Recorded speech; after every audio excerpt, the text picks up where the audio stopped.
My name is Professor Usman Yusuf. I'm here today to exercise my constitutional right to be heard.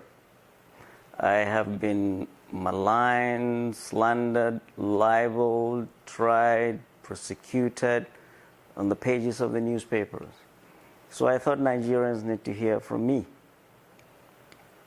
When I accepted this position in July 2016, I, like many of us that left whatever it was we were doing and joined the government of President Muhammadu Buhari, did that because we believe in the vision of President Muhammadu Buhari, especially to rid this country of cancer of corruption. When I was appointed, I said a little prayer. I made a promise to my Creator. I'm going to be a good steward of that which I'm entrusted with. What I did next was, when I went to the NHIS, I did my due diligence. Remember, I've been doing clinical and bedside research. Never done this kind of job in my life. I was carrying bags and bags of documents and spending sleepless nights to find out about this agency, what it is about, what's been happening in the past, and what we can do for our people. What I found, fellow Nigerians, was shocking. That in the 13 years history of this agency, we've not done as well as we should have done. Then I asked myself, what is the mandate of the NHIS? The mandate of the NHIS is crystal clear. Universal healthcare coverage. What that is a very simple but noble concept. That every Nigerian, all 180 million of us, are entitled to good quality health care, and that it is a human right. It is a way to alleviate poverty in our people. And in doing that, what it should do for every Nigerian is to give us this protection, financial protection, so that when our people go to hospital with catastrophic illness, they don't have to sell their possessions, their farms, or their animals.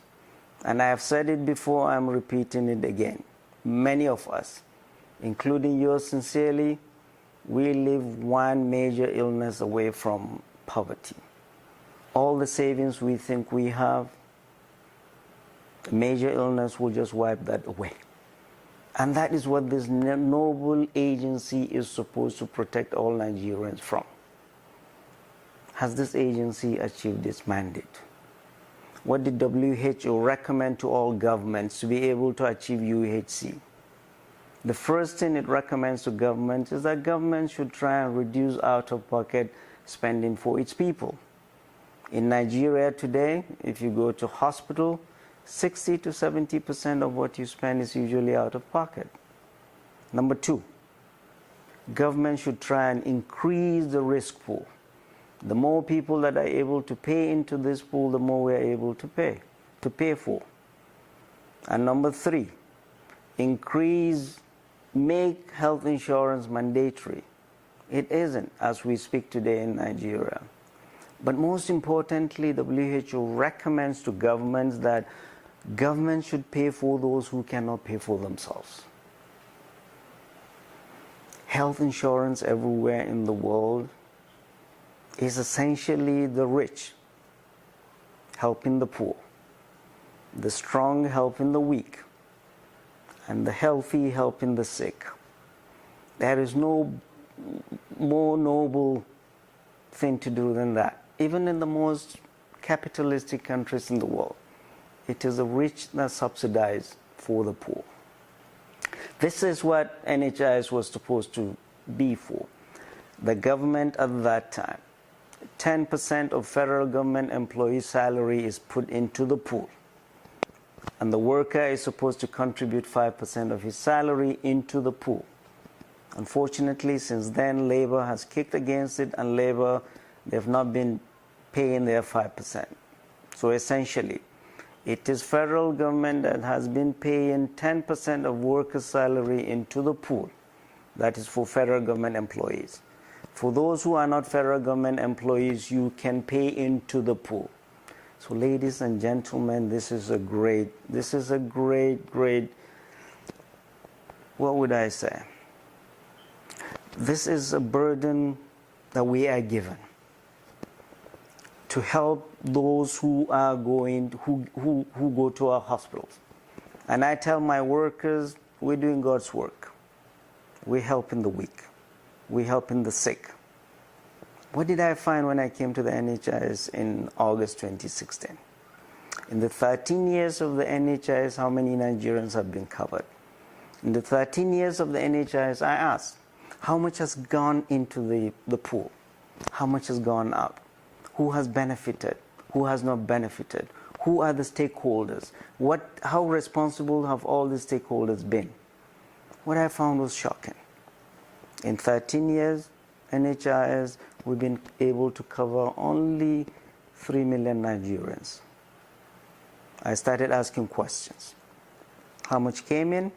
How much went out? The amount of money that federal government invested into the NHIS, the output has not been impressive. Abysmally embarrassing for this country that has so much natural and human resources. Who are the major stakeholders in the NHIS? It is we, the NHIS, as the regulator, Hmos, health maintenance organizations. They are our middlemen. NHIS does not pay hospitals directly. It pays to this middleman called Hmos. They are supposed to pay hospitals. The next stakeholder are hospitals. And then our elected representatives. And then labor.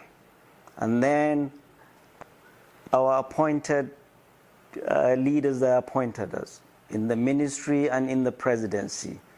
And above all Nigerians, whether or not you are an enrollee, particularly our men and women in uniform, we cover them. What is the importance? I found that what is the significance of NHIS in this country? NHIS as an agency, fellow Nigerians, is an agency more than many that has the potential to do a lot of good for our people. It can make impactful difference in the lives of our people. In spite of all our failings, NHIS, and there are many, and I'm the first to say we have failed in many ways, but in spite of all our failings, NHIS has increased access to health care for our people. NHIS has reduced the cost of health care. You go to hospital, you get charged 10% of what you are charged. NHIS sustains all federal tertiary hospitals, all state hospitals, all military hospitals, all police hospitals, and major private hospitals in this country. So ladies and gentlemen, this is an agency that is very crucial to our healthcare, and it's an agency that should be taken care of. It's an agency that we have left for too long in the hands of those who have brought it to its knees. Recently, NHIS has been in the news for not so good reasons. This is not the first time. The last time I was here in the NHIS, I was on my chair for 10 months before I was suspended. Now again, 9 months, I'm suspended again. Why? Nigerians want to know. There's so much in the news. I personally would not have the time or the energy or the strength to go after every little news in this country. But I want Nigerians to think and ask themselves, why? Why this guy? If I want to steal money, nobody will hear anything. I've said it before, and I'm saying it again. NHIS money is blood money. I accepted this position to do good. That was why we went into medical school. There is no greater honor for me than to serve. Here I was, a doctor, doing research and clinical medicine. The higher up you go in the ladder of medicine, the fewer patients you see. I was appointed on this chair that has the potential to make a difference in the lives of millions. For me, there is no greater honor than this. And I will do this job for free. In February, in March, our new council, NHIS board, was inaugurated. That was the best time of the life of NHIS since I've been there. This council was constituted, composed of men and women of honor and integrity from different walks of life. They were there to help me, and help they did, to help this agency achieve its mandate of giving health to our people. Things went very well initially. Relationships deteriorated because we lost track of why we're there. Every day of my life, I'm reminded of why I'm there. Wherever I go in this country, from the edges of the Sahara to the creeks of the Niger, I visit hospitals. I'm a pediatrician. My first point of call is pediatric wards. I see a mother holding her sick child without a place to lay her back. I go to a delivery room. In some hospitals, water dripping, a mother is giving birth. Why do I go to hospitals? To remind me of why I am on this chair. To remind me of who I'm working for. These are the people I'm working for, and nobody else. When I came, what I saw, I was advised, do not rock the boat. The main stakeholders are the NHIS, the regulator, Hmos I told you about, hospitals, and our elected representatives. When I came, the enrollee, who is the contributor, who we are here working for, has been lost in the shuffle.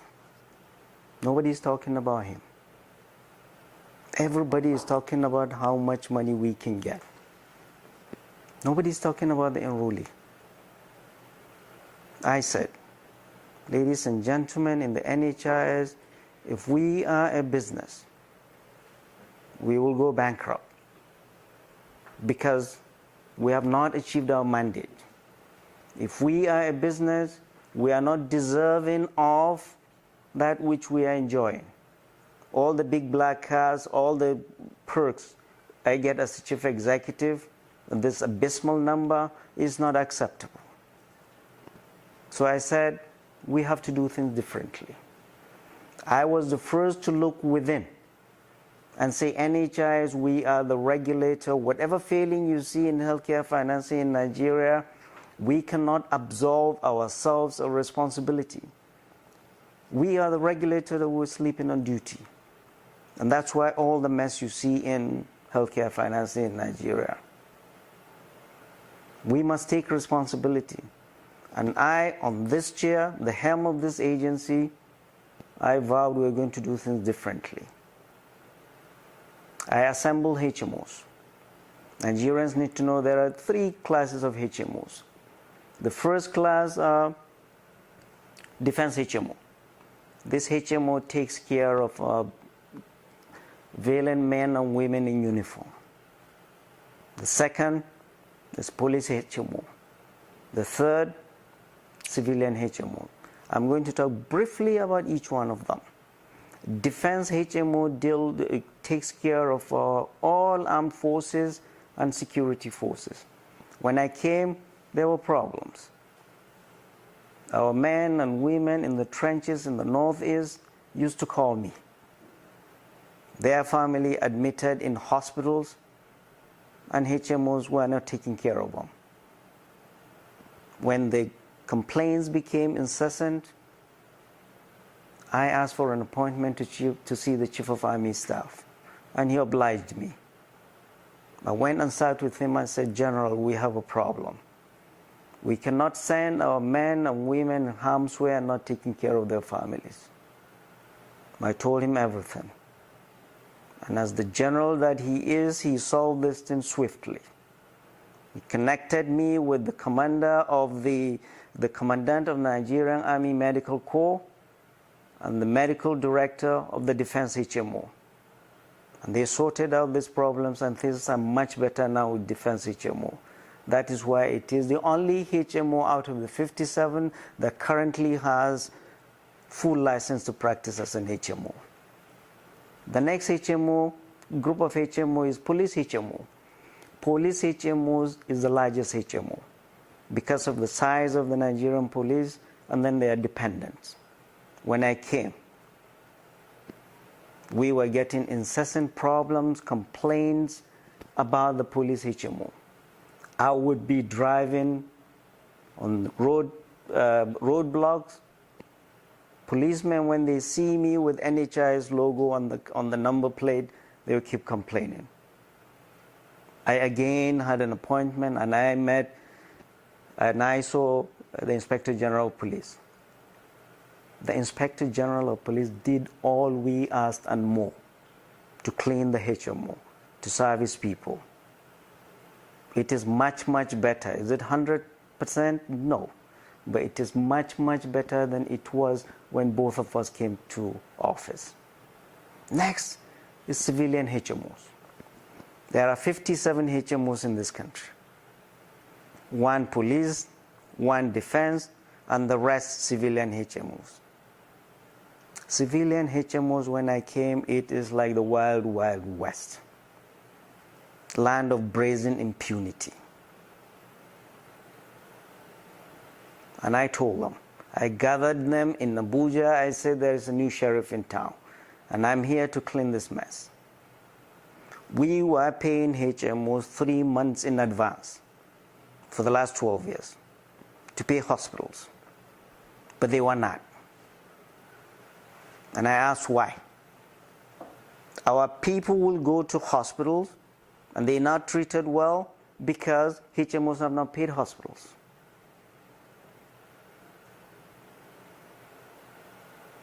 And I asked why. Patients would call HMOs, or hospitals will call HMOs, HMOs will not pick the phone.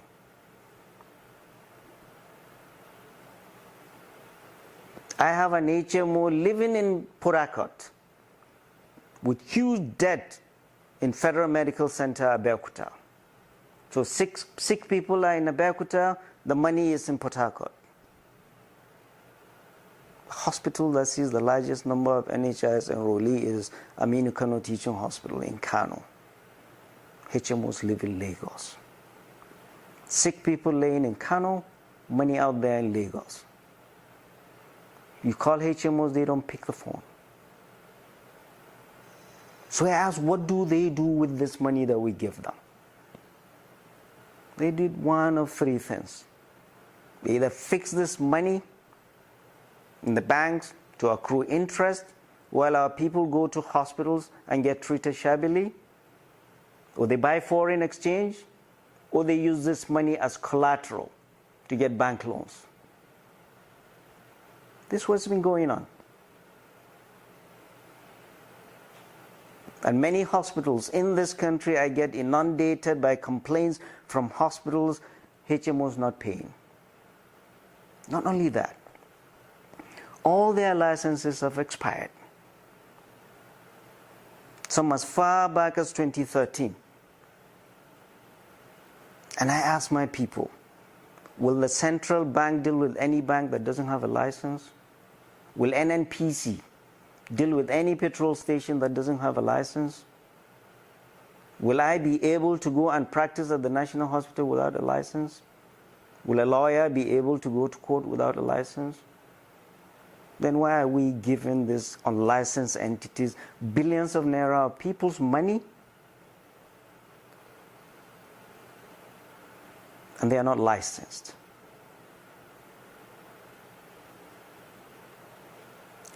HMOs are supposed to have contract with the NHIS and contract with the hospitals. The last time any contract was signed between the NHIS and HMO was 2005, at the inception of NHIS. So much impunity. Everybody was here. Everybody was complaining.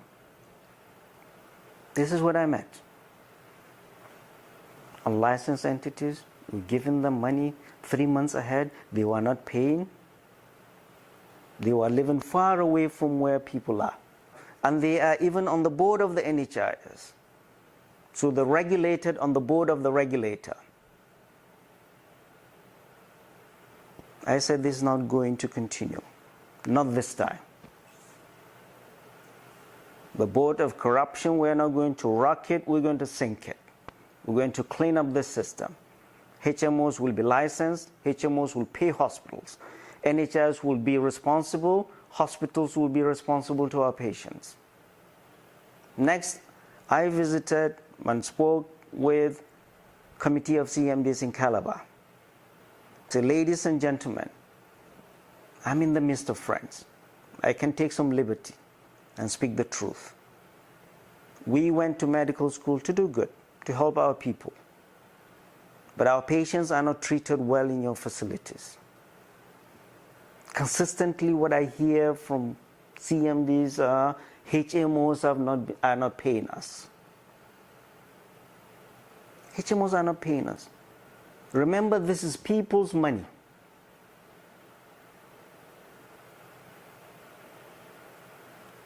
Fellow Nigerians, this is what I said I'd do.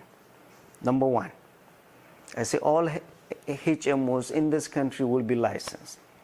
The first condition I set is every HMO must present to the NHIS a signed letter of non-indebtedness signed by the CMD of all the hospitals they serve. Number one. And they will pay NHIS all money owed NHIS. And before I came 2013 to 2015, the security agency DSS investigated corruption in the NHIS and discovered that 1.025 billion was paid to HMOs illegally, and recommended that this money be recouped. When I came back, I started writing letter to them to recoup this money. I'm very happy to report to Nigerians over 75% of this money has been returned. By the end of December, all will be refunded. If not, I will delist the HMO and hand them over to EFCC. So the first condition I said, for them to be licensed, present to me letter of non-indebtedness. They realize that they are not able to do that. That is why they are funding all of this. They're funding unions. They're funding the press. They've taken me to court to hold status quo. Fellow Nigerian, status quo is not acceptable. Status quo is unjust. Status quo is unfair. Status quo is we give these entities, unlicensed entities, people's money to pay to hospitals and they are not paying. I'm happy to report to Nigerians they are paying. CMDs of hospitals are now calling me and thanking me for empowering them. Whereas previously they would call HMOs would not pick their phone. Now HMOs are begging them to give them these letters of non-indebtedness. They are paying. And they have been paying NHIS their money. Another thing, there are two big HMOs that have been outrightly taken over by a foreign company without the approval of the regulator, which is the NHIS. The implication of this is, and I ask people, would any foreign company come and take over Zenith without the approval of CBN? Or would any foreign company come and take over Owando without the approval of NNPC? or any regulator, but because of the impunity of the past, that's what's been happening. That was what was done. The implication of that is profit is being repatriated outside the shores of this land, instead of keeping this money and investing it here for our people. This is the impunity I found. HMOs doing whatever they wanted. NHIS sleeping on duty. Hospitals not treating our patients well. Our patients get lost in the shuffle. They had no recourse. I said I'm going to be the Chief Executive Officer, Executive Secretary of the enrollee. I'm going to empower the enrollee. What I've done since I've been on this chair, I have deployed desk officers in major hospitals in Abuja to be advocates for enrollees. If an enrollee goes any of the points and he's not treated well, or if they say this is not on the NHIS roll, you have to pay, he comes to our desk officers for them to fight for him. That is why we are here. Another thing, what I found, NHIS finances was in shambles. I had no clear idea as to how much NHIS money was transferred from commercial banks into our TSE account. I came in August, I started work in August 2016. I commissioned forensic auditing firm in December 2016 to look at the books of the NHIS. All our books, and I gave them fiat to go to all the banks that we had money, where we kept money with. 3 years after TSA, NHIS still has billions of its money in 13 commercial banks in this country. This money that nobody would have known about until I set up this forensic auditing firm. This is people's money still in commercial banks. Define federal government order to send up people's money to TSA. Is somebody still getting that interest? We are finding out. I am working with the Ministry of Justice Asset Recovery Department, the Central Bank, Accountant General's Office, and the partners that did all this work, and the NHIS. We are doing a reconciliation, and all this money will be returned back to the TSA accounts of the NHIS for us to work for our people. So our board, we started well. Things deteriorated. The problem is one alone. HMOs are the ones that have been inciting all this rancor in the boardroom. They have been paying unions as their foot soldiers. They have been paying the press and taking me to court to maintain status quo. I ask Nigerians to ask very good questions. About 10 questions I have. Number one, it is difficult for me to keep saying, oh, I didn't do this, I didn't do this, I didn't do this.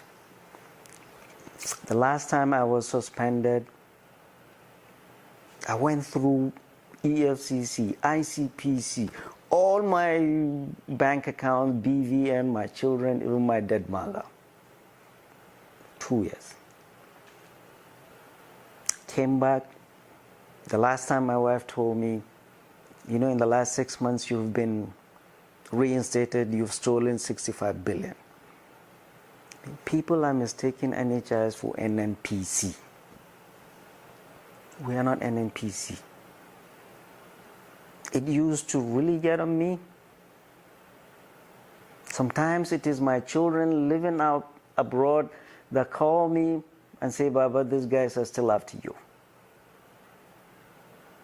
When you say something about a public officer, it's not him alone, it's his family. If I'm here to steal money, you won't hear anything about me. We'll do it quietly, like it's been done.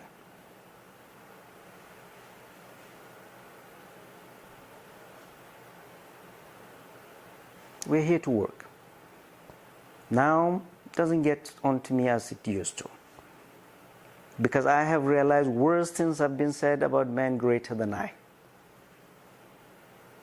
And it is the knocks and the bruises you take as a public officer in Nigeria.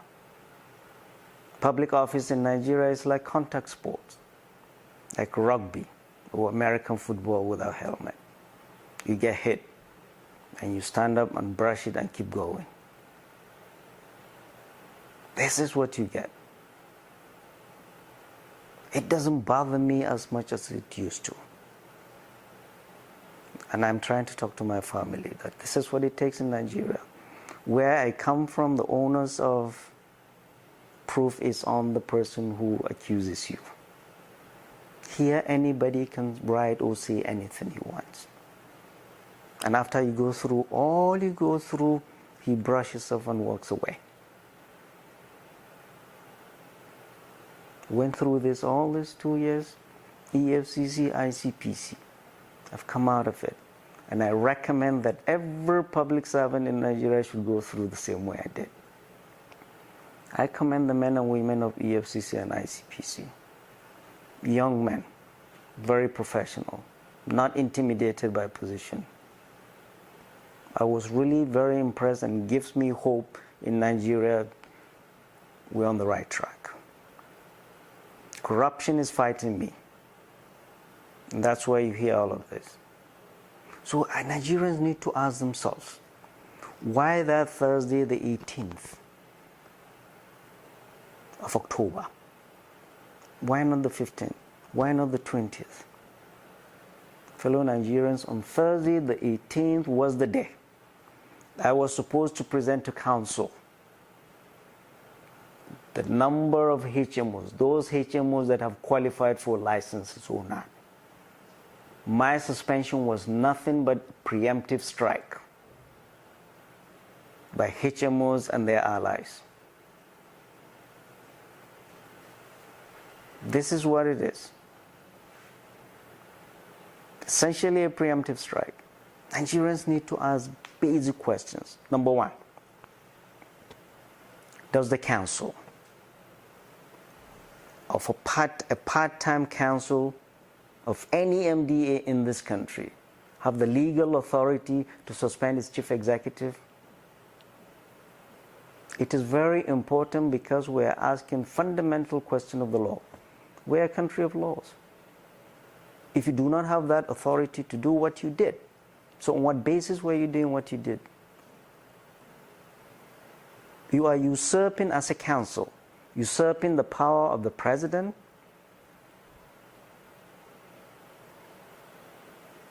This is very serious. You cannot abuse your power in any council. You cannot intimidate the chief executive to do the wrong thing. This is essentially what happened. The council usurped the power of the president and suspended the chief executive. That was wrong. They were in error. And they should have known better. Because they are men and women of honor and integrity, should have been properly advised. In June 2018, we were having problems with the council, the chairman particularly. I went to the office of the Secretary to the Government of the Federation to complain. They say there are many agencies like that. And it's understandable, we were all getting seated together and getting to understand each other. I, Executive Secretary of NHIS, wrote 10 questions to the office of the Secretary General, Secretary to the Government of the Federation, concerning the roles of the NHIS Chief Executive and the roles of the board, as it is outlined in the law. I asked many questions. One of the questions I asked, who calls for meeting? One of the other questions I asked, how many meetings in a year are council supposed to have? Because our act says at least 4, but the federal government in 2016, to reduce cost of running councils, restricted council meetings to only 4 in a year. I showed this to my chairman. He threw it away and said, our act said this. So ask these questions for clarification. How many times is council supposed to sit in a year? Number one. Number two, who calls for meetings? In retrospect, some of these questions may seem stupid because we are now wiser. Who calls for meetings? Is it the chairman or the chief executive? Number three, does the council or the chairman particularly have the power to usurp the responsibility of a chief executive and the day-to-day running of the agency, particularly as it relates to postings and redeployment of staff? Because our chairman wanted to present a memo to council that posting and redeployment is the prerogative of council. The other question I ask is, does the chairman of the council or the board has the power to query the chief executive? And this is relevant because in 1 month, the chairman of NHIS council queried me 4 times about things that are essentially administration of the agency. The other question I ask, if I, as a chief executive, I'm going to travel abroad for official reasons, who do I ask permission from? Is it the chairman of my board or the honorable minister of my supervising ministry? I ask all of these questions. And in July, the office of the secretary to the government of the federation, the legal department wrote me a beautiful explanations of the role of everybody. And because the office of the SGF saw these issues with our board, we were included. We, the NHIS, was included as one of the first agencies in the retreat that was conducted by the office of the secretary to the government for newly constituted councils and chief executives. We were there for 4 days. And this retreat was wonderful. Wonderful in the sense that it answered almost all questions. At the end of it, it was like fire brigade putting out fire. Things were much better. Everybody knew his role. But not long after that, the chairman particularly of the NHIS council became impossible. She was again querying me. She was inciting insubordination. She was inciting union, all at the behest of Hmos. So, fellow Nigerians, I ask Nigerians to ask one of 10 questions.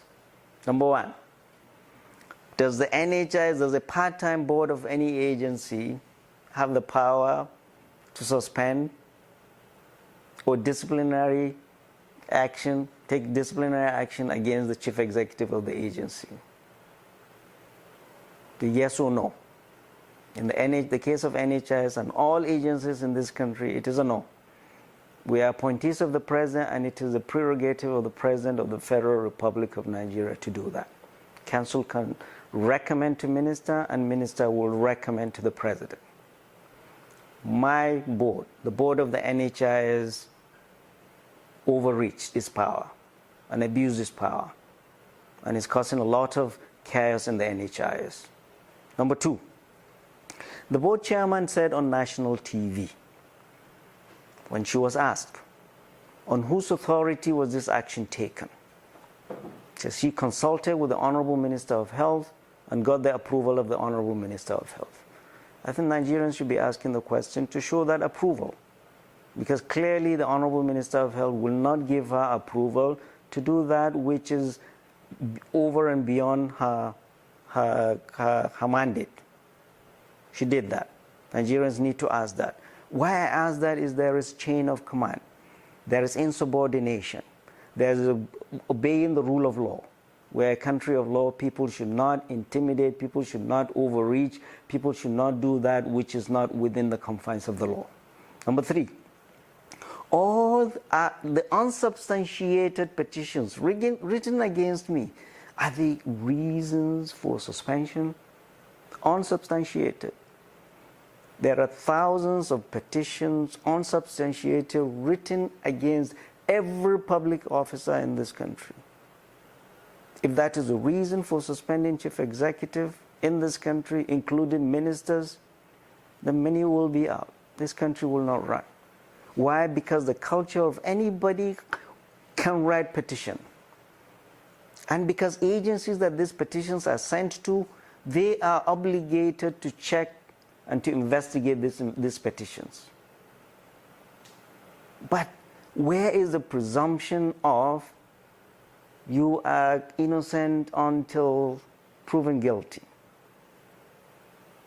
Where is the presumption that the burden of proof is on he who accuses rather than the accused? I have already been convicted on the pages of the newspapers. I've stolen this, I've stolen this. Nobody has heard from me. Nobody has anything to prove. Are these allegations, I want Nigerians to ask, are these allegations brand new allegations, or are they the same old recycled allegations of the past that have been investigated by ICPC and EFCC? And if they are new, because of the criminal nature of many of them, they should be taken care of and investigated by properly constituted authority like the EFCC, ICPC, or the Nigerian police. Not on the pages of Nigerian newspapers or social media, or yelling and making noise and screaming just to distract me from doing the right thing. Number 4, I ask myself, who is paying unions and the hired hoodlums I see? Go in the morning in the NHIS, you will see them dropped in buses with their generator and public address system. They stand there, scream for a couple of hours, and they leave. And they get paid and go away. Who is paying? Who is paying the price? I ask Nigerians, follow the money. The chairman doesn't have that money. I know it is Hmos that are paying. I know that. But I ask myself, what is the real purpose for all of this? Is it to malign me? Is it to embarrass me? Is it to kick me out of office? Or is it to embarrass this government? My answer is all of the above. If it is me you are after, good luck. Because I remain focused. I will not be shaken. I will not be intimidated into doing anything that's wrong. You can do more than suspend me, but I will continue to do that which is right. I have made a promise to my Creator that I'm going to be a good custodian of that which I'm entrusted, which is our people's commonwealth. And I've told Nigerians, Thursday, the 18th of October had significance. On the day they suspended, the purported suspension was the day I was going to announce to council HMOs that qualified to be licensed or not. It was a preemptive strike. It was a coup. I call on all Nigerians to look deep within themselves and do the right thing and filter the truth from evil. The whole idea is to keep churning. You can speak lies, you can propagate lies.